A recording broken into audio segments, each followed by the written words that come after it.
Olivier Dubois est un journaliste indépendant de 47 ans et aujourd'hui, jour pour jour, ça fait un an qu'il est détenu au Mali. Il a été kidnappé donc au nord du Mali à Gao. C'est aujourd'hui le seul otage français détenu dans le monde. Alors, est-ce qu'on a des nouvelles de lui? Il a donné 2 signes de vie en un an. Qu'est-ce qu'on sait aujourd'hui de lui?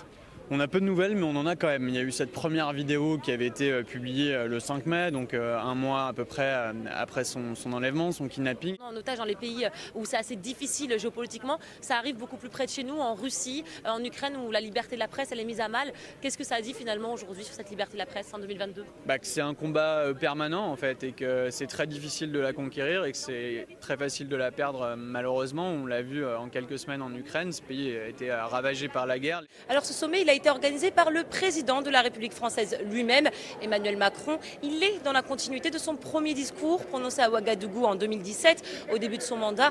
Grande nouveauté de ce rendez-vous, il n'a convié aucun chef d'État. Puis aussi, Antoine, vous le savez, dans le sport, il y a les résultats, mais il y a aussi bien sûr les émotions. C'est ce que nous a fait vivre le patineur ukrainien Ivan Shmuratko en présentant son passage sur la musique Une vie d'amour de Charles Aznavour. Une représentation qui a ému et bien sûr conquis le public et qui dans ce contexte prend tout son sens. Merci beaucoup Fatima Kati en direct de Montpellier. Une autre Française qui est passée ce matin, Léa Serna, la jeune de 22 ans, double championne de France. Elle n'a obtenu la note que de 54,3 points, ce qui la hisse à la 29e place.